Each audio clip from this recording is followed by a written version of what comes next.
Welcome to another episode of Exploring the Vintage NFT podcast with Zero G. Today, I'm excited to have with me Bryan Micon, also known as Rare Pepe Dealer, one of the big personalities in the Pepe space. So thanks for joining me today. Appreciate it. Thanks for having me on. Yeah, really looking forward to talking to you today. You know, I always liked the SODAPEPENSKI, but I know that you've got a lot of interesting backstory with not just crypto, but with poker too, which I think is kind of personally I think is interesting as well. So. It has been a long, strange trip, no doubt. Yes, it has. I actually love it that like the first thing, like, oh yeah, you know about the SODAPEPENSKI. It's still very funny to me, and I still chuckle that just messing around in 2017, and then all of a sudden, legitimately, you can say like, all right, I am one of the early NFT artists. You can say that, which is just, I don't know, it makes me laugh. I know, right? For something that you probably did on kind of a whim, right? Obviously that was a very, just like it's just you're making fun, like you're just you're making fun with the boys online, just I don't know, it was very, very innocent, very, very pure, all of them that were created, which is why the set is beloved. Yeah, for sure. I mean, Rare Pepe's definitely has to me is really special because it is you know it wasn't a cash grab at the time. I mean, everyone was just having, it's a different vibe than almost any other project that I can think of. I'm actually glad you said that, because there is a lot of people now have it's finally gotten attention. Okay, so after like a couple of years of essentially dormant, and that beginning is so pure. And you're right, it is not a cash grab. There was no company. There's nothing else that really was like it, even since, before or since, where that it's a completely collaborative, voluntary sort of group. It's not a company. It was a Telegram group. I mean, more than anything, it's a Telegram group that did it. You're like, okay, what entity launched Rare Pepes? Well, really, you'd have to say Mike. You'd have to say a guy named Mike. But then really, moreover than that, it is a community that was formed, that quickly formed, that people love this stupid joke, and then we're essentially just playing with bleeding edge blockchain technology with like the first kind of tokenization, maybe not first, but like maybe just like the first where you sort of cared about it, or just the one that hit you. Actually, I mean, maybe I don't know. The first argument is a little stupid, I think, but it was an early version of tokenization, and you're just kind of playing, and they're just totally for the lulz.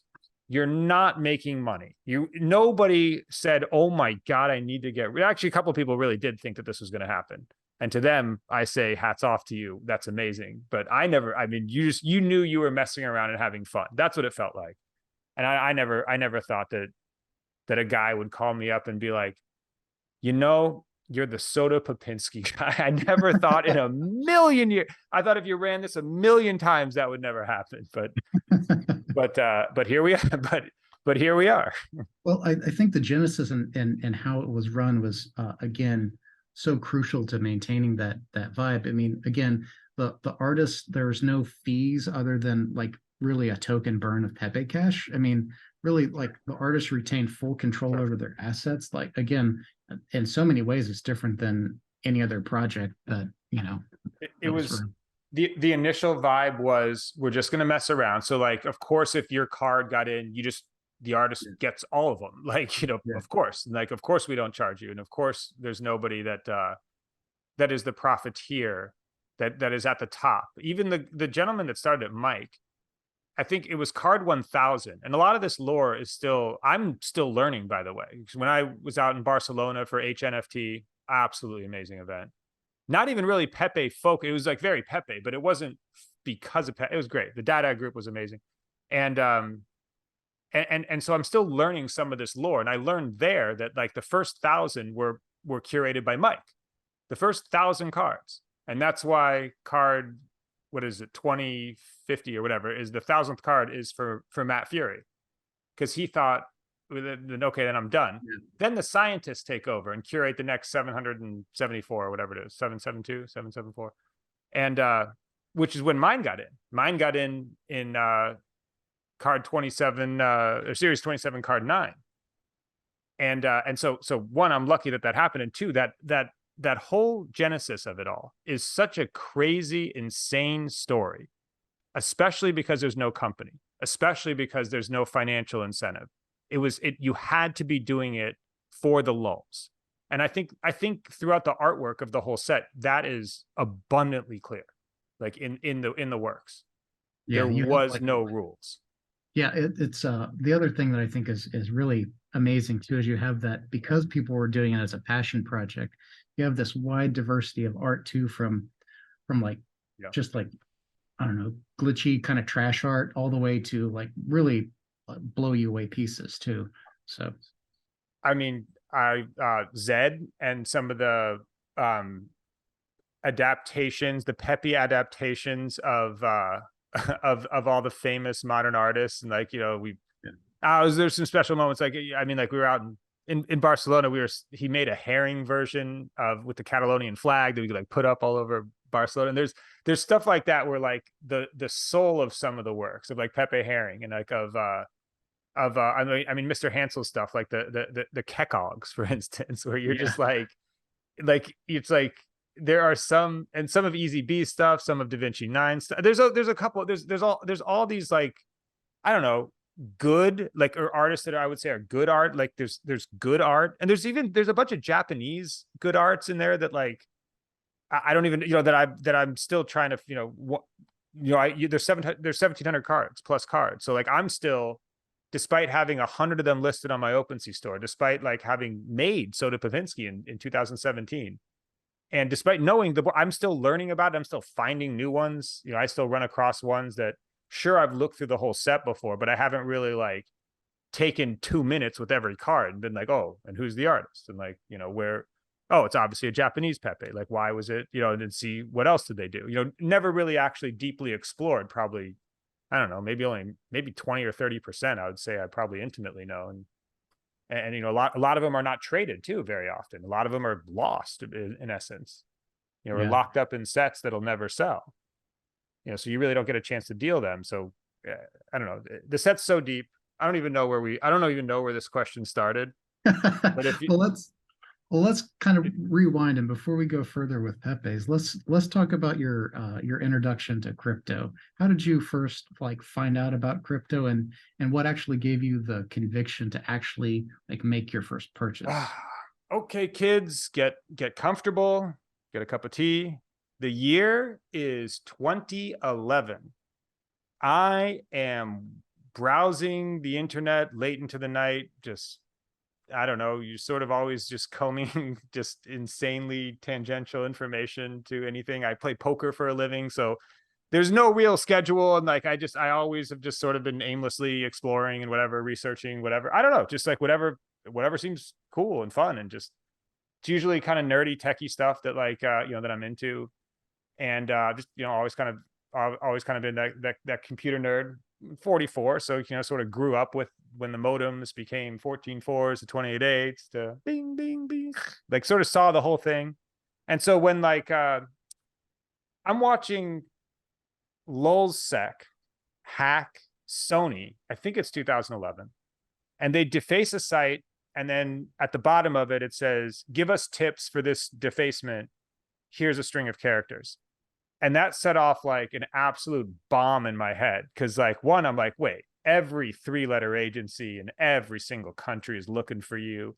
You just deface like a, you know, major multinational corporation. Like, they are going to be up your ass as fast as possible.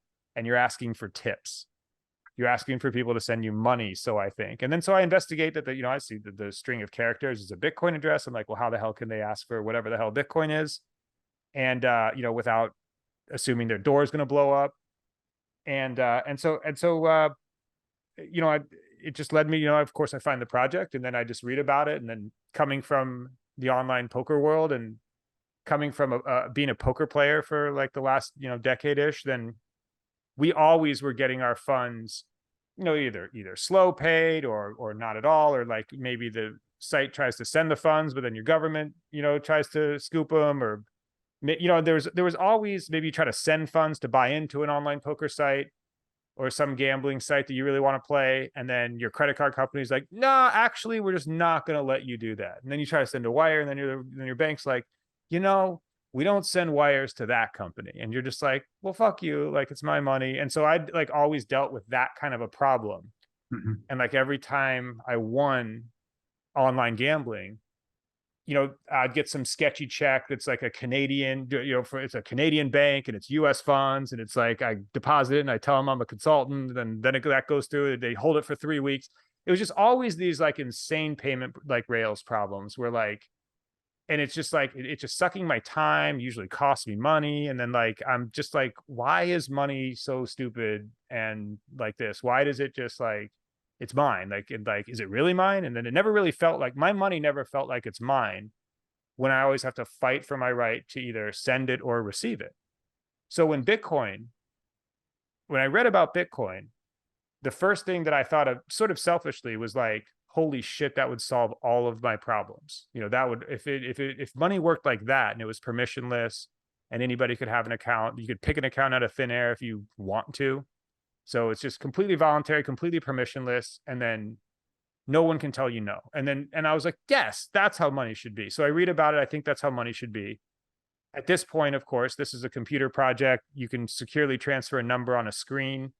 And it kind of like caused me to think deeply about money. Like, why does the green USD in my pocket, why do I think of that as money? Well, because I know for my whole life, I've watched myself spend it wherever. And then somebody will cook me a meal if I give them one of the bills, or they'll fix my car. Like, I've always gotten things done with my money because somebody else takes it. So I started to think, well, if other people agree Bitcoin is money, as soon as enough people agree it's money, it's money. If you can get your car fixed for it, or if a guy will make you a sandwich, you know, for a Bitcoin transfer, then all of a sudden that's money. Like that's money. And so, I mean, at this stage of the game, I didn't think we'd get here this fast. Like from 2011, the thing trades less than $1. It's a curiosity. I knew if it caught on, it could help me, you know, and I knew a lot of other people in a lot of other industries had similar problems. And I also knew that there is this, the poorest, like kind of sort of the middle 40% to the poorest 20% just get demolished by payment systems. Because one, they have the least money. Two, they know that there's things like Western Union, things like MoneyGram, where you're trying to send $100 to $300 to a family member that lives in a different country, and then you're getting charged 5, 10, even 15, 12%. It's just like that should be free, or pennies. And then you're taxing the wrong people. So the second thought when I read about Bitcoin was like, wow, this could probably help a whole shit ton of people. And I mean, since then, now that there's a fully formed ecosystem around it, now just, okay, Adam Gladstein with the Human Rights Foundation, he's just yeeting Bitcoin into repressive regimes. And you can now directly support, without needing to ask anybody's permission, any group that you deem is worthy. Anybody that you want to support, you can now support, financially, without having to have a bank agree to you, without running into the problems that Julian Assange ran into in WikiLeaks, when Visa, MasterCard, PayPal just said, actually, no, we won't take your payments anymore. We will not take donations for you. So then now your payment rails have made massive political decisions. And then, and then luckily we have crypto now. And then that, if you want to, doesn't have to happen. Yeah, I mean, and it bypasses a lot of one of the huge problems with charitable donations and traditionally in some of the countries that need it most is the just rampant corruption too. So if you go through those traditional payment channels, but you don't actually know if any of it gets to where it's supposed to go. But this allows you to disintermediate all those middlemen and that whole the whole potential for the corruption there. It's not perfect. Bitcoin being volatile, some people don't like that. They'd rather have purchasing power stay linear, which is understandable. But for things when it comes down to stuff like that, when you need to get money into a situation where a regime is either repressive or the banking system is simply just inept, and then currency just hyperinflates at a rate that buying the the crate load of fiat, you know, doesn't guarantee the next 2 years of whatever the aid function is. I mean, then you now finally have a tool. And I see some rich people on TV all the time say stuff like rich, like Ray Dalio just made some just idiotic statement about like, it's not good as a store of value. It's not good as a medium of exchange. It's not good at this. Well, Ray hasn't ever Ray doesn't hear no a lot. Ray doesn't hear no from his bank or his financial institutions. If he wants to ape it in, guess what? It's going to happen. If he needs They're to not going to send deny his transaction like they would you or me. and so he doesn't deal. And then forget guys like you and me. How about let's look a little bit lower down the food chain, and then, you know, find people that actually fucking need this shit and like are actually depending on it. Like people in Venezuela that started mining so that they could fucking eat. I mean, like, just because like, or, you know, or just like they just need some exit, you know, start converting because they need to get off the hyperinflation train any way possible to secure their future. I met a lot of people from Venezuela at some of those meetups over the past, usually in the earlier years too, just when I was more active, just kind of running around, that they're like, you know, we're happy that, you know, we're, you know, making JPEGs on the blockchain. We're really getting them in the blockchain now. Ha ha, Luke Jr. Ha ha. Getting that. I got Ordinal 1088. Go check it out. You'll find a SODAPEPENSKI forever in that chain. But we were fucking around having fun. You know, the 2016 to 18, we got a good record we have a solid record of the kind of fun we were having in crypto internet, in the Bitcoin corner of the internet during those years. But people like the Human Rights Foundation are helping out, and regimes that are either just unlivable, you know, just the brutalist ones, the places where women's rights are almost nil. And those are the type of places that need this shit. You know, Yeah, I mean, that need it. I also think it's fundamental for human rights too. I mean, even the regimes that like most people don't immediately think of as overly repressive, like, you know, Canada is a great example of a quote unquote democracy showing its true colors when push comes to shove. You know, the peaceful protests by those truckers and them going after them like full bore, like restricting their ability to have access to their money, their ability to transact. I mean, yeah, it's really important to maintain some sort of financial sovereignty. You know, there's a there's a guy here on the island that I live on that he'll remain nameless because he's really private. But he says to me today, he says, man, I was traveling around Europe, and I can't wait to get back here, because he said I couldn't spend cash anywhere. Very few would accept crypto. So there's just a credit card link of every single place that I went and every single thing that I bought. And if you like to drink alcohol, if you're a poison lover, then they're gonna find you at bar. They're gonna find that credit card scan at bars. And like, let's say that you let's say that you have 3 girlfriends, and then you go to 3 different hotels in one night and just scan. I'm just using it as an example. They're gonna then buy your payment record. Then, you know, this information is now known to these same type of payment processors and these payment cartels that have just, you know, shut down, have made, you know, drastic political statements in the past, and can control a lot of, you know, the financial future of, you know, they can affect the financial future of big organizations in a very meaningful way. And so now they're gathering a bunch of data about you.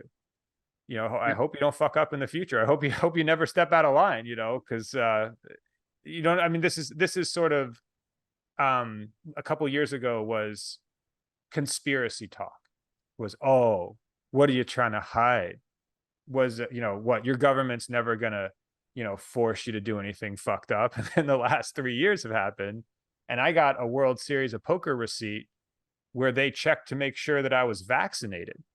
What? You know, so I mean, Joe, I'm just telling you, I have that rare item, and I'm going to encase it in epoxy because I'm fucking around with epoxy resin right now. But also because that needs to be preserved. I'm going to show my daughter, you know, in a couple of years when we can have this proper convo and she can really understand the reasoning. And I'm going to be like, look, you know, I got fucking vax checked to go play poker in 2021, you know, like that's fucked up. I mean, that's pretty, and then, you know, that, you know, I mean, so I think it's important to protect your financial privacy as much as you can. And then, you know, that's different for everyone, how hard they want to go at that. And then whatever level you choose, I ain't judging you, you know, you get one run at this, and, you know, whatever you decide to do. I got friends that don't pay their taxes, you know, that live in a country where they're supposed to, you know, and I got people that pay the shit out of their taxes, like fucking me. And it's just like, I just yeet that shit to the government every single year. I wonder why. And then I'm just, but that I somehow I dip back in the next year and fucking just rip it right in and just think, fuck, man, you know, what am I doing here? But I like to go to Vegas, so whatever. But I don't know. I just don't want any hassle. I just want to be able to go in there and fuck around in Vegas. I don't know. And but I think with the tools of crypto now, it's great that that humanity has more choices, and I feel that the individual grows in power, you know, versus the big corporations, versus the state and things, just because of it. Yeah, I agree. I mean, yeah, there's, you know, it's needed more than ever to increase adoption before we see this rollout, the attempted rollout of the CBDCs. So it's coming.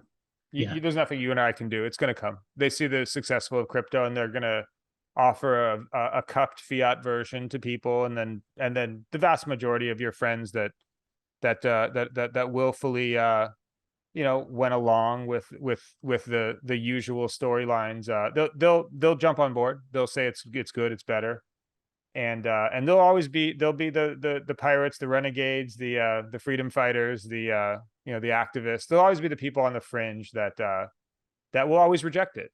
And this will be a societal discussion very shortly, and there's going to be a lot of bootlickers that are going to be promoting the CBDCs, and you're just going to battle them, and that's that. And the culture war will wage on. Yeah, you know, ultimately, I think what will be ironic is you know, if they roll that out and you know, man, like backdoor it through like a UBI or something, I think it'll be something similar to what happened with the in the US. They had these quote unquote stimulus payments, and the exact amount of the stimulus payments, there's a huge increase in Coinbase for inbound transactions for just that amount. The same thing happened. Sure. I mean, it'll get yeeted all. Yeah. I mean, it's yeah. But well, cool. I mean, yeah, I mean, we're both on the same page about crypto. I'm really passionate about it too. I think it's crucial for you know, for us as, again, it's right now it's really like humanity versus the private banking cartels. So but yeah, so like you were in Bitcoin really early on. Did you hear about Counterparty as that was launching, or how did you get involved in the NFT scene? So, I mean, it's funny, we didn't even call it the NFT scene yet. We called it getting high and making frog pictures with your internet friends is what really we called it. But so, I mean, so 2011, I find Bitcoin through lulsec, and then I, you know, did what I thought was fun, and then helped market. Actually, make an edit. Just say I help market is actually really what the most accurate. Help market the first ever Bitcoin online poker site, and then Seals with Clubs, and then flash forward to 2017, a fucking world has happened in crypto since then. I used to be able to follow every project, you know, back in that. It actually probably 17, 18 was probably about when the acceleration of the ICOs and shit like that, the forks, and then it really became where you could not follow every project. You had to choose something. And now it's insane. When someone's like, hey, have you heard of this one? I'm like, no. Coin number 378. No, I haven't heard of that, because I don't have an analyst to research all 4,000 new projects that have launched in the last like 18 months. So I'm 17. I was down bad at that point. I had caught a case for the Bitcoin poker thing. And then I had just completed all of the cases adjudicated. It's all over. And I'm down bad though, because I had to light up a lot of those coins. It would get saved. I had to have my boy Roger Veer had to come and save my fucking life. It was great that great that the life got saved. And so I'm down bad, and I'm just like, how am I going to come back? I'm going to research it. I'm about to make this shitcoin extractor, but that's a year away still after the forks. And so I'm just at no day after I found Bitcoin in 2011, at no day after that did I stop researching it. Like, to this day, I essentially will dig into some part of crypto just about every single day. You can try to learn something new. Maybe you don't hit the mark every single day, but just basically an ongoing exploratory, aimless exploratory process into crypto. And I would say that continues to this day. And that's that's why there's an ordinals inscription in the fucking blockchain of SODAPEPENSKI. Actually, it's more Joe Looney's doing, because I can get my node set up before he did. And so that endless exploration, I would say, led me to that counterparty and that Rare Pepe Telegram group. And I believe that I found that I was researching the counterparty protocol. And so I start digging through their little explorer, and then you see every single asset is a Pepe. And then you're like, okay, well, what the hell's going on here? And then now, like, I do a little bit more research, find the Telegram group. Next thing you know, I'm just like FOMOing in hard. I'm like, wait, okay, I need to, guys, I can't really draw. Not a real artist, but I'm getting this fucking SODAPEPENSKI in the set. The SODAPEPENSKI is getting in that set. And this is important. It was, for some reason, and I really can't tell you why. I really don't know why. This was very, very, very, very, very important to me. I mean, my wife doesn't do interviews, but if she ever did, she would explain to you that I was like obsessed. I tried to bribe Mike. I just like came home drunk one night. I drank the poison one night. I was down bad in 17. Went out, had a drink a bunch of poison, and I came back and I started messaging Mike. I'm like, Mike, I posted it once. The exchange is absolutely hilarious. It's like, I'll give you whatever you want, money, power, women, just let me in the set. Like, he's like, no, it's just like, you have to submit. And I finally burned the Pepe cash, and I finally submitted on the right time. I tried to submit like so many different times, and I'd forget about it, and then I'd come back and like buy another Pepe and then get pissed off that mine isn't in there yet. And I don't know, I would have been like a 10-to-1 favorite to find this Telegram group, I mean, so it's not rare that I found it. Like, I find all sorts of shit.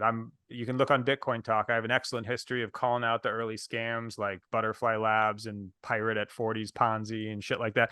I was a big favorite to find where people were fucking about on the blockchain. Like, I was a big favorite. So it's no shock that I found it. I guess I'm proud of myself for, having the stick-to-itiveness to actually submit my Pepe and to make it. That wasn't easy for me to make, by the way. I know that this might, it was like, oh, he whipped it up in 5 minutes. Oh, it's, it's stupid. No. That is not how it went. I am not very good at this. And that took me a little bit. That took me a little bit to get that really, really how I like it. How long do you think it took you in the end? I mean, probably so many hours that it is probably more embarrassing to tell the truth than not. I probably had 3 or 4 sessions of designing that are probably 2 to 3, 4 hours each. I mean, if you really I might have 15 hours, maybe 25 hours in that fucking SODAPEPENSKI, which is, I think my daughter could reproduce that in under 10 minutes. Actually, I really do. I mean, I'm real talk, because she's 10. But yeah, I mean, that it took me a while. It was a mixture. I think it was GIMP or MS Paint. I think it might have been MS Paint to start, and then I needed one thing in GIMP at the end because, you know, I had to get the bear from whatever the first Russian thing I Googled. I don't know. It's ridiculous. Okay, it's ridiculous, and I'm not sure why I did it, but I really want. But it felt very important at the time, and strangely, it feels more important now, which doesn't make any sense either. And I'm going to yeet my remaining issuance. Just a little SODAPEPENSKI trivia for you kids out there. 888 issuance, issued March 9th, 2017. I hold about 500 SODAPEPENSKIs, and the first disaster has 21 physical digitals. 21 of these, they're actually these exact slabs in a table, in a granite table. It's amazing. It's actually really beautiful, and it lights up. It's fucking disaster. And it'll be sold at Bitcoin Miami in May of this year. And then next year will be SODAPEPENSKI Modern Art Disaster number 2, which will have 69 SODAPEPENSKIs in it. And then year 3 will have 420 SODAPEPENSKIs, and will be a massive, the largest SODAPEPENSKI Modern Art Disaster will be the third and final one. And then my issuance is essentially jettisoned. And then, you know, anybody that has a single, it's just, you know, there's just no longer a big pool of SODAPEPENSKIs. It's no longer people thinking to themselves, well, what the fuck's Micon going to do with all of his SODAPEPENSKIs? You know, maybe he's going to flood the market. Maybe his kid's hungry. Maybe he ran out. Maybe he shot off all the money, you know, leverage trading on Bitcoin down. He thought it was going to go down, and he lost it all. And the only thing he has is the SODAPEPENSKIs. You know, then people are worried about that. I mean, not probably too many people, or probably not a top worry on their head, but it's better if the artist jettisons the issuance. Okay. Because then it's more rare. And if I have a chance to make SODAPEPENSKI more rare, you know, fuck yeah. And this is actually the point of this. This is actually the point of NFT art. This is the point of shit like this. And also, by the way, Xer is the one that's doing the disasters. He's actually doing the heavy lifting. I mean, they're kind of our, you know, whatever, some of my mind, but most of his work. And so he does these beautiful physical digitals. Xer makes these physical digitals out of counterparty assets, mostly Rare Pepes, that are just fucking amazing. I mean, they're works of art in and of themselves. So you got a piece of art in a piece of art when you get Xer shit. And I mean, I just the idea that you can fuck around like this, the idea that, you know, you can say, all right, sorry guys, guess what? I'm the artist. You want to know? I can prove it. I could fucking blockchain verified, bitches. I'm the artist, so I can do whatever I want. That's sort of like there's some art proofs here. Art's kind of bullshit. You know, at the same time, it's essential. It's what makes us very human and not really a GPT-3 computer. You know, it's part of what is just very uniquely to be humans, to make the art and to like appreciate the art. There's something in selling the art that's become sort of almost as important to the provenance as the art itself, where like now NFTs are it's a high limit game, you know, in some respects. So there's layers to this shit, and it's such a privilege to have randomly, it feels just kind of lucky and random to have been an early artist in the space, and then now get to just sort of, you know, make shit up. I'm great at that. You don't give me a lane where I can make shit up, 0G, because I will make shit up. I will fucking dream some dumb shit up. And then it's kind of strange to have a little bit of validity to do so. And if the SODAPEPENSKI Disaster 1 sells, then now I have even more validity to do something even more fucked up for the second one. And I don't know, that's just a fun little Ponzi to play. Seems fun, seems rare, feels fun. Yeah, I mean, definitely a fun way to play with the, you know, a lot of the unsold supply for sure. I also created SODAPEPENSKI.signed, and then like use that as a signature. And then I think it was Wayne. Then Wayne tailed me on the signature on making a sub asset signature. So just like making shit up is super fun to me. I don't know if you're familiar with the Rare Pepe gallery in Decentraland. It was formerly a point of interest, and then I wasn't even following the fucking governance. And then sure enough, somebody ripped in a proposal or whatever to unpoint of interest the Rare Pepe gallery at -23,69. to get to it. And so some fucker out there whom I will come for when the time is right. And not, I mean, just not like, not seriously, but just, but I want to, I will re-POI I will have to play politics to get the point of interest back, because it should be a point of interest. It's fucking Rare Pepe gallery. Yeah. And the Rare Pepe gallery, it's brilliant. It's brilliant. It's brilliant. And it's why I wrapped a whole bunch of Pepes on emblem vaults, is because they need to be wrapped in an emblem vault so you can display them in Decentraland. So you can't even build a Rare Pepe gallery until you have emblem vaults. The moment vaults came out, I knew what I had to do. Zero G. I needed to build a Rare Pepe gallery, and it's amazing. It's fucking awesome. It I'll really have to is check great. that out. It plays Theo's song as soon as you walk in it. All the bitches love me because I got my Pepe cash. It's great. It's amazing. It's really well done. Rizik, this awesome dude, he's out in Costa Rica now. He's just a brilliant builder in there. He just knocked it out of the park with Rare Pepe gallery. He also did my Introducing Neil's Theater in Decentraland that I have not properly popularized. It just plays Whitey Cracker's Introducing Neil's at the top of the hour every hour, and just rips through the 58-minute nerdcore rap opera. Anyway, as usual, I'm off on a tangent, Zero G. Bring me back in. Reel me back into real life. Bring me back. So when you launched your card, did you have a plan what you were going to do with the supply, or you just wanted to have just know that you had it, Are you saying that, did I know what I was going to do with my supply in 2017 when I made it? Yeah. Did you have a plan to sell it, or were you just basically minting it just to have fun? I haven't had a plan for anything ever. Yeah. Just lifetime. Okay. Like lifetime. I mean, I think what I actually did, I think it got approved. I was like fucking over the moon. And then it appears on Rare Pepe wallet. And I think there was one other side, I don't even remember.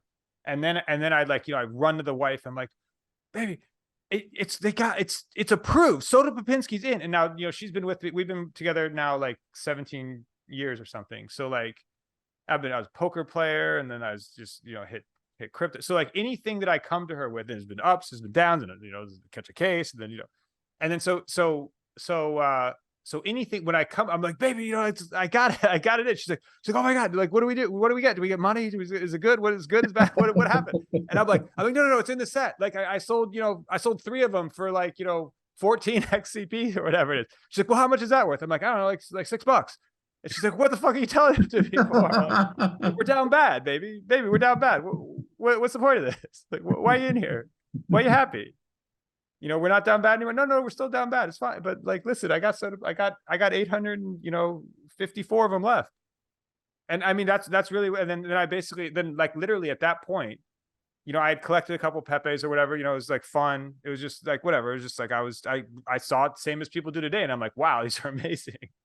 And some of them, were affordable. I was down bad, but I still, but I'm still going to buy a couple of frog pictures on the internet, I guess, despite funds being tight at the time. And then I guess from just a Pepe journey standpoint, then I forget about it, just totally forget about all of it for, there's other shit going on. I'll end up starting a shitcoin extractor, getting my stack back, and just not at all concerned with an illiquid digital frog picture, which at this point wasn't worth anything at all. And then now it's not only is it not worth much, it's worth dollars. It's total. Then it's not only not worth much, no one's trading them for 2 years. I mean, the DEX goes almost dead. Sure, there's a transaction here and there, but the Telegram channel is almost dead, and just not a lot of people, not a lot of discussion like it is today. And then sure enough, CryptoPunks, Top Shot, whatever, early 2021, late 2020, just kind of, NFTs start to hit. And then, 2021, CryptoPunks are going for 6 digits. There's fucking apes. And I remember just when that shit started, early 2021, I remember thinking to myself, hold the phone, hold on. I look down, I'm rich. That's good. I know what's coming next. I can afford it this time. Not like rich, not rich, but but like not down bad anymore. And so I say, all right, Nakamoto card, I've always wanted one. And I just think, I back in I'm down bad 17. I think they were like, I think I could have bought one for like 800, like maybe like 500, like 1,000, something like that. Maybe 1,500, 2 grand, something somewhere in that range. And I remember thinking to myself, like, when you're down bad, you shouldn't be like, I'm gonna just buy an $800 frog picture. Like that's just like, that sounds ridiculous. And you probably should be focused on like, food, rent, let's see if we can secure like the next year or two. You know what I'm saying? Like let's just try to like save to like, get a little bit of stability going on. You're not really thinking frog art, digital frog picture. No, that's not, what you should be focused on with like a low bankroll. And then, but then I find myself 2021, the start of this like kind of crazy, kind of after a ridiculous bull market for crypto. And then I find myself like thinking, you know what, I'm going to circle back now. These are now they start to trade just a little bit. And then I'm like, so I buy 5 of them because, I don't know. I mean, it just looked like I thought if I wanted it, then probably pretty soon a bunch of other people are going to want it. Cause it's basically, if you start researching NFTs and you just look all the way back and you're like, okay, well, what came before this? Okay, well, what came before that? And what came before that? And then you're like, well, who was doing it before companies were doing it? You end at Rare Pepes. And if you look back to the first Rare Pepe, you get to the Nakamoto card. And I just thought to myself, I'm like, everybody's going to do this. Like everybody's going to research NFTs and where they came from. I'm like, eventually, at sort of at the beginning, CryptoPunks wanted to say they were first, or CryptoKitties wanted to say they were first, and the Ether. But everybody is always going to argue for the first of something. Well, it wasn't a real profile job. Okay, well, it's a Twitter egg. Well, okay, well, it's a name coin thing. Well, it's not. Well, it expires, so maybe it's not the real NFT. I think that argument is relatively stupid. I don't really engage in it. I don't care. I don't think anybody cares. And I think it's going to be different for some people. Some people are going to think of something on a protocol level and they'll be like, that's the first to me. And some people are going to think of something on a community level and say, okay, that one was the first to me. It was the first one with 10,000. It's the first NFT to me. Okay, it's not an NFT because they're actually kind of fungible when you have a bunch of counterparty assets. And those are kind of fungible. So that's done. So you could have this argument both ways. I could argue either side for you. And I don't think there's much merit in there because there's a bunch of stuff that's early. There's nothing else early that's being printed right now. Nothing in 2023 is going to, is the early stuff. That's the, really, I think historic NFT fest, HNFT, they marked it as, I think 2019 or earlier is what they were calling the historic NFTs. And I think like sort of blockchain, if internet time moves very fast, then, then crypto blockchain time moves even twice as fast. So I think that, looking back and calling these assets historic right now, when they're just a couple of years old, I think is kind of a sign of the times. And I think that early story, the early history with the tinkerers, the people that are the Pepe people that are just literally smoking weed and having fun with the new technology. I think it's a beautiful early history. It's a good one. It's a good one. We did good. We did our part. Yeah, I mean, and good call on snagging those 5 Nakamotos, man. That's well done. Well, I mean, so I actually just personally, I don't know what I made a fairly high conviction play. Like I come from the gambling world. Sort of, I guess, I don't know, 10 years ago. And then the crypto play, I make a big, personal crypto play into Bitcoin, back in 2011. And then, I wasn't very wealthy, but I had a lot of conviction and I still have the same kind of conviction.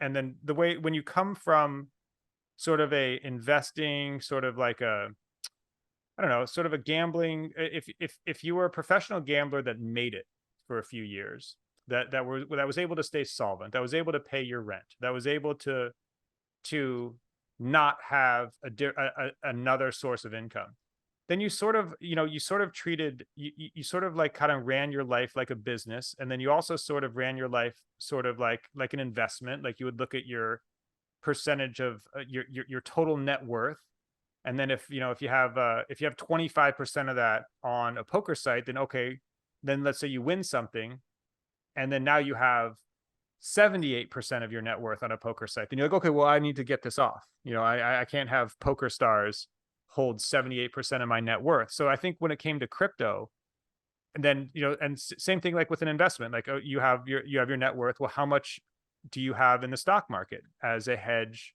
How much do you have in fiat currency? So I sort of started thinking about my own personal net worth in the same kind of way, just that I would think of it in a poker context, or in an investing context. I think when crypto hit, and then when Rare Pepes hit, I'm not afraid to make a high conviction play just because of my gambling background.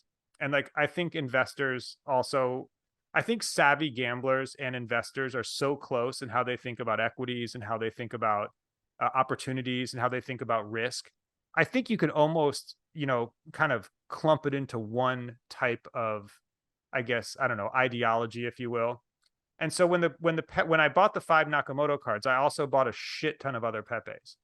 So I sort of like, again, don't ever have a plan really, but I do have high conviction. And I thought that these were up next, and I like them anyway. And I always wanted a Nakamoto, like, real talk, I wanted a Nakamoto card really badly back in the day. And then, well, I could have bought it. It just would have been a really bad, really shitty, stupid decision. Probably. It probably would have honestly moved the needle either way, now that I really think about it. But still, it's not good to shoot off your money if you don't have much. You don't buy frog pictures if the rent is in jeopardy. I mean, that shouldn't have to be said, but I'm going to say it. And I didn't do that. And I didn't buy Frog Picture when the rent was in jeopardy. And so then flash forward to 2021, the dry powder is locked and loaded. We're ready to blast now. So, I dipped my toe in. I probably I don't know, probably bought 5 or 10K worth of Pepes. And then I started sort of thinking, I might go a little bigger here, if I want to hit big, if I'm right. And I sort of did, like, sort of the little calculation. It's going to be different for every single person out there. If you're very risk averse, probably not going to dip your toe in for 5 or 10K to start. If you're a blaster, like some of my friends out there, maybe you're just going to unload the clip immediately. Shout to Brett Ritchie. And, so I guess I dipped my toe in. And then I also saw that there was that some other people were dipping their toe, and sort of talked with them. Then it gets kind of addicting. It is a little addicting. Then I the trigger finger just started kind of clicking off, just sort of kept reloading and clicking off barrels. And so, the timing was good. I'm really happy about the play. Obviously, I made a lot of money on it. And then you can see, so I end up with a shit ton of Pepes right as they are exploding.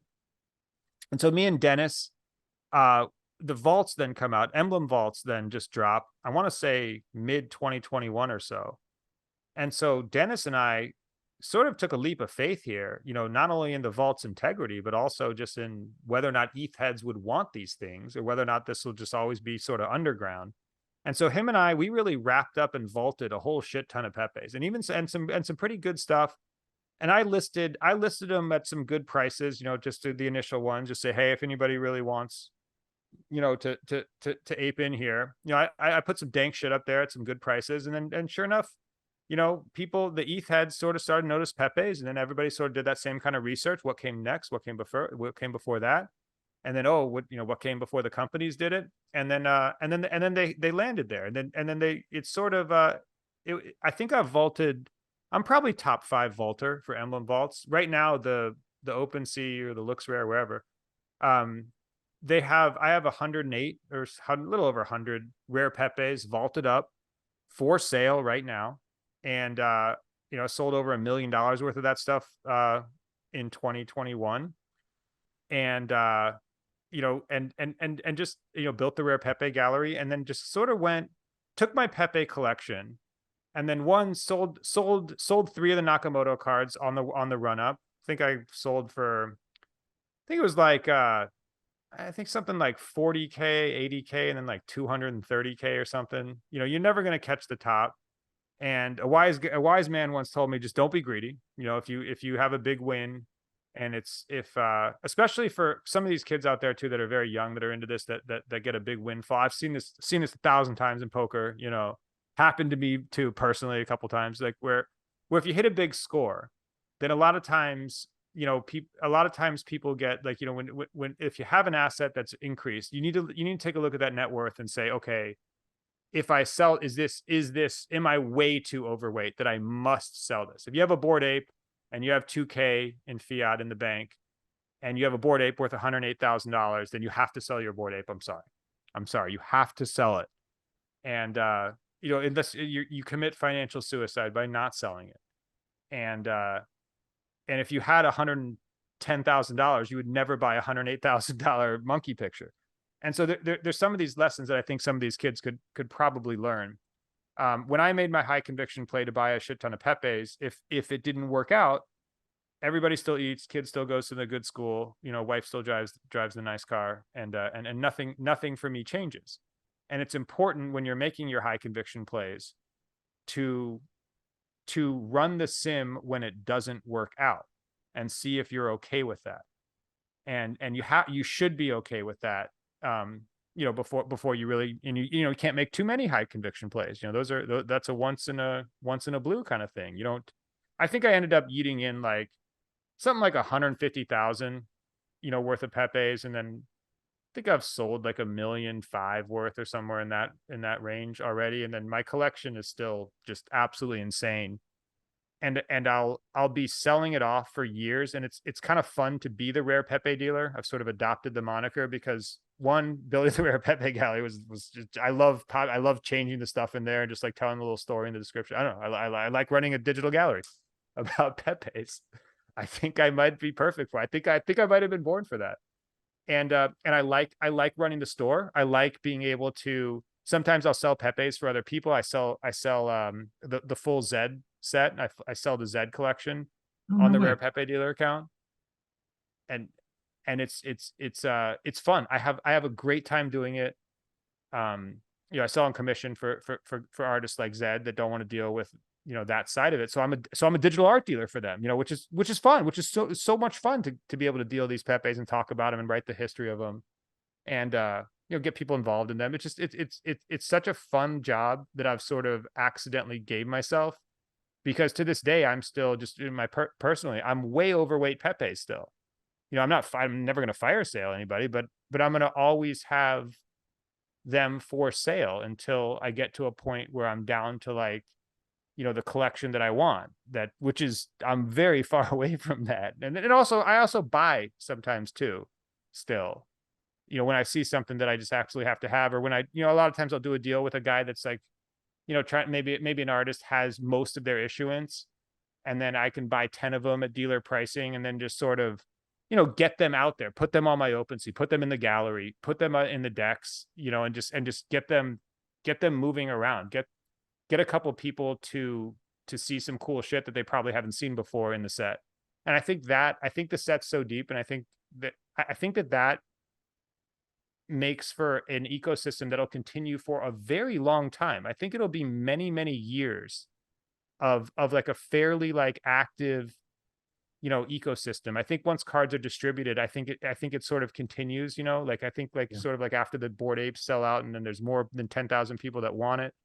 I think we've like finally approached that with Pepe's, and I think it just sort of, I think it becomes like a thing for a long time. I think it's like, I think this is now a thing.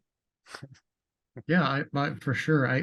You know, talking about your, you know, risk assessment and all that stuff. I think one thing people have to, you know, people that are into the historic NFTs, like I think some people are really missing is that, you know, there's a time factor too. Like, even though some of this stuff is cheap now, like we're in a bear market right now for this stuff, and it could take another, you know, again, relative to 2021, obviously, you know, but you know, that could last 3 or 4 years, 5 years, who knows, right? I do think it'll come back, but you know, I mean, Your there's time horizon has to be long when you're buying exactly, illiquid frog pictures. I mean, obviously, exactly, yeah, quite yeah. obviously. Mhm. But I mean, like you said, it is addictive. You know, I've been trying to build my collection too, so it's been a lot of fun. I did want to get your take, on the fake rares. Do you play around in that space too? Yeah, I think what the fake rare project, I think, kind of bringing back that energy and just trying to run it Mhm. back now that NFTs are a thing, and open it up again. Obviously, you can never add to the original set. That's done. That's closed. It's a little timestamp of history. It's not for now.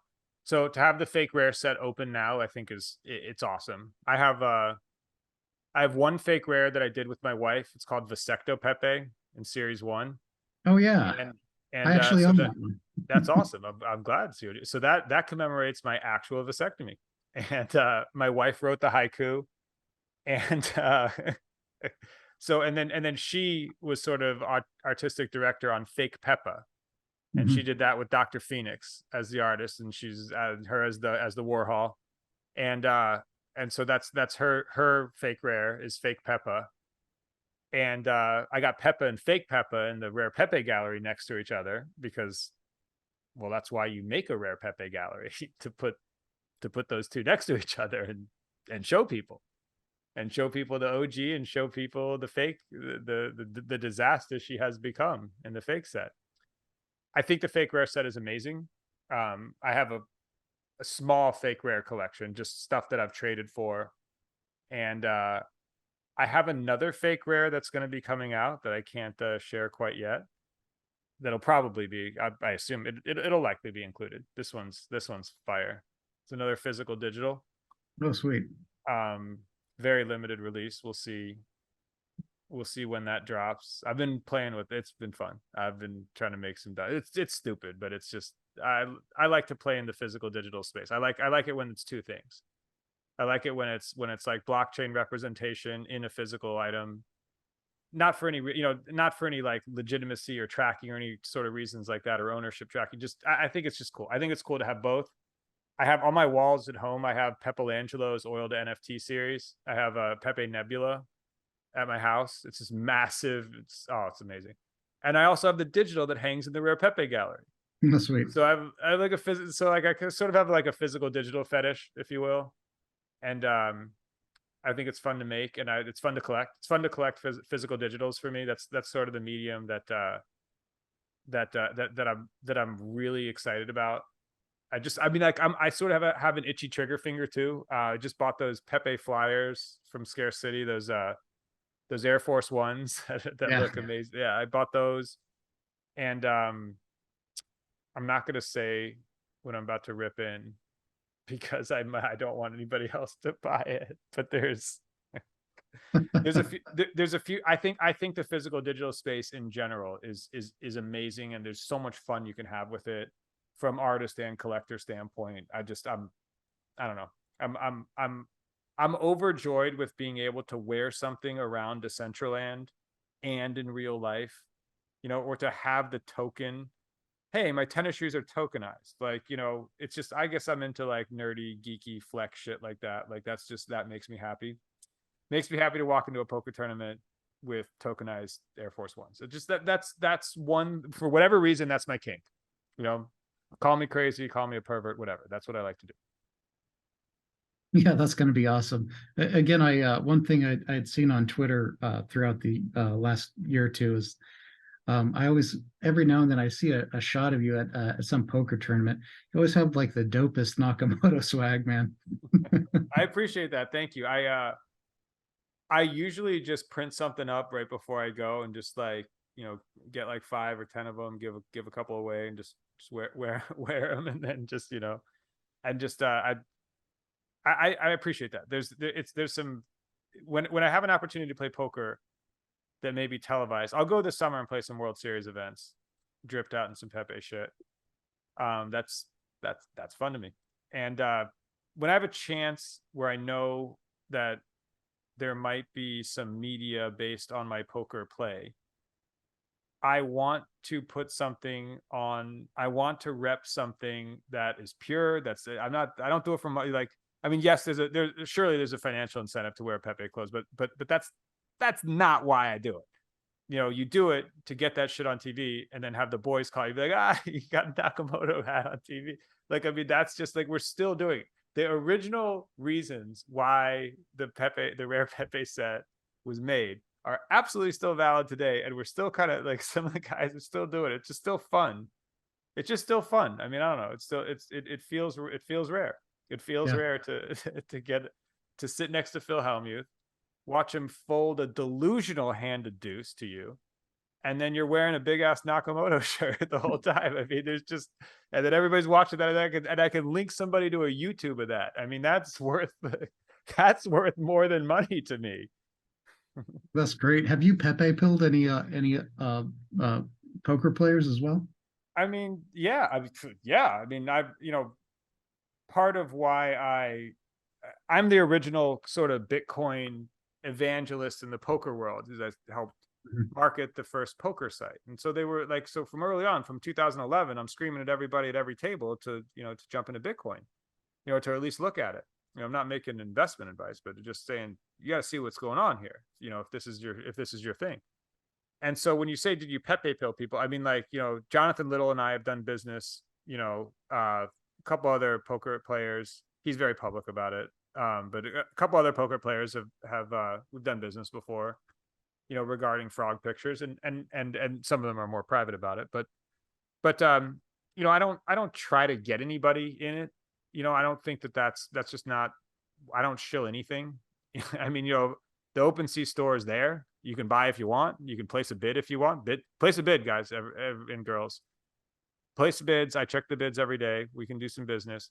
But I'm not going to tell somebody like, yo, you need to buy this. Like, I'm not going to say like, hey, you should take your hard-earned money and buy an illiquid frog picture with it. That's what you should do with your money. I would never try to, I like to talk about the set. If somebody asks about the set, I'll talk about it, but I'm not like, I don't know. It never feels right to like shill it to somebody. I mean, it's cool on its own. If it's cool on its own, people find it anyway. So like, but I know what you're talking about. I know what you're saying. And I don't mind if people do it. I don't mind if people shill it to other people. It's just not what I do. Cool. Yeah, I mean, I know you're on a tight schedule, so we kind of touched on your history with crypto and Pepe's, and even touched on fake rares. Is there anything else going forward you wanted to talk about before we wrap it up?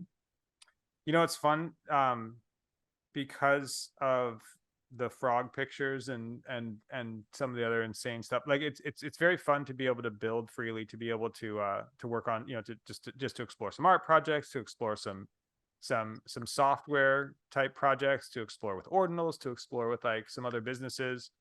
Like I mean, right now I'm out in Antigua and Barbuda, small little Caribbean island nation. Me and a couple partners were launching a Bitcoin ATM network here. So we just got regulatory approval, which is hilarious, by the way. That That's cool. just the arc of my life is this is just a hilarious data point. So we're gonna, what we're doing is we're trying to, in any way possible, promote crypto adoption to make Antigua and Barbuda a crypto friendly country, which here you can affect things in small countries a lot more than you can expect, than you can affect them in big countries.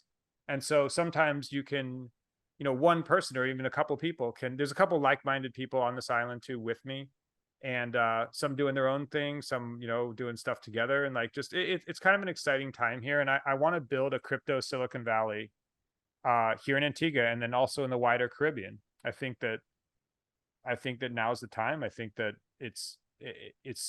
it'll be super great for the region if it happened, and it'll be super great if like crypto entrepreneurs know that there is a spot they can go and then run their life on crypto, and then get everything sort of regulatory like settled that they need to settle, so that they can run their crypto businesses. I think that would be super cool to like foster a place like that.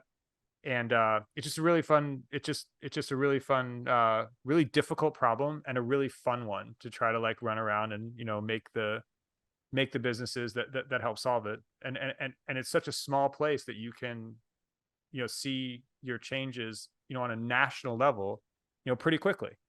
So I'm gonna keep trying to do that. I'm gonna keep trying to make crypto Silicon Valley out here. What's the size of Antigua? I'm not familiar. 120,000 people, 100 to 120,000 people or so. Oh And yeah. you know, couple hundred, little less than 200 square miles or so.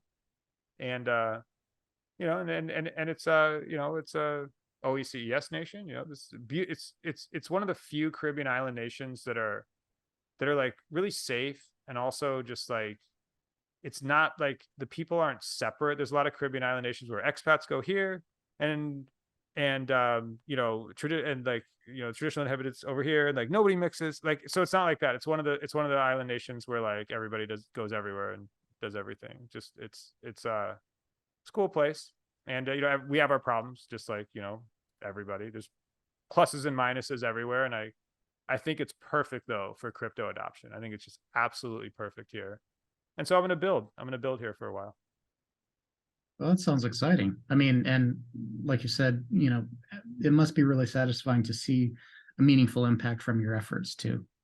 Yeah, So, no, it's really cool. We do a little crypto meetup, and then we had to stop them for the COVID. Now we're starting them back up, and it's just it's really cool to actually show some people actually solve some problems at various levels too. You know, from small money remittance, from a couple hundred remittance to a different island, you know, to, you know, really don't want my money in this institution or that. You know, I would feel safer if I had, you know, this percent, if I had 10% in crypto. You know, so it's problems of all different scale here. And it's interesting. I think it's helping people too. I think as time goes on, it gets more useful and helps more people. yeah, and you guys can set the example for other communities and even nations. So that's awesome. It would be nice. It would be nice if it worked. You know, I mean, if it worked, bring Elon over here. Let's set up the solar stations. Let's Starlink it up. And yeah, there's some crazy stuff that can be done with this. There's some really cool things that can be done here. Well, cool. It could be fueled by crypto. Yeah, I'm still super positive about the future of crypto too. So, Sure. you know, I'm excited. Same. But Thesis hasn't changed in 12 years. no. It really, for me, it hasn't. If Government anything, still print.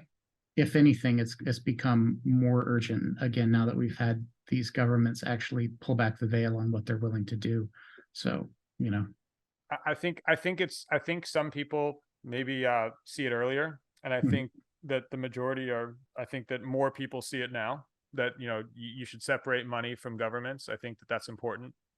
I think you separate money's one thing, you know, governments are another thing, and intermixing the two, I think has been a bad idea. But it's really, you know, in our primitive state was all that we had. Now we got options. You know, well, now now we don't need to do that. and now it's not even really government money. Now it's private central bank money, you know, which is even worse, right? So Different podcast for a different time. We yeah, could yeah. certainly debate the evils and the various who's pulling the various strings on the various fiat currencies. But you know, point being, you know, like even a national currency wouldn't have to be as inherently bad as we currently see them today. That's fair. I think it's a beautiful time. I love playing stock market too. I just like gambling. I like gambling on everything.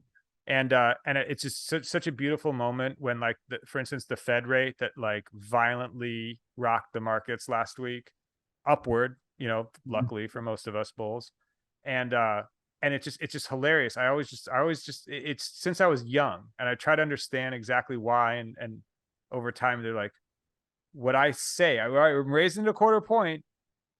And in the future, I think the deflationary process has started. Markets rip. Like, you know, just the fact that like we have this arbitrary guy in this arbitrary group that are just like, all right, we're just going to make like multi-trillion-dollar monetary decisions. And here's the decision now. Like, we just kind of think it's too hot, so we're going to cool it off and everybody's going to sell their stocks now.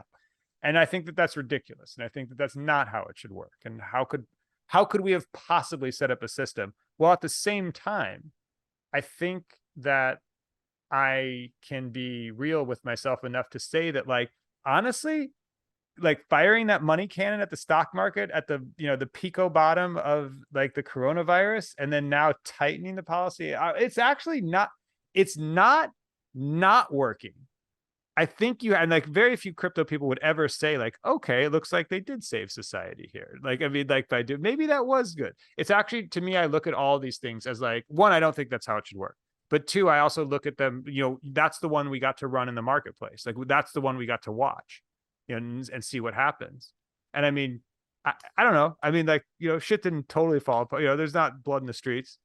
You know, I mean, like, I don't know. Like, I think it's always important to watch what happens and like how it happens and try to evaluate it like fairly, you know, Yeah, for honestly sure. and level-headedly. And, you know, I mean, while still understanding that government controlled money is inherently wrong. Yeah, agreed. Well, thanks for joining me today. I know you got to go, so but it's been a lot of fun talking to you today. Hey, Zero G, listen, I wish you the best with your channel. It is a lot of fun for me to I love telling the stories. Love it, man. It's just fun to get it out.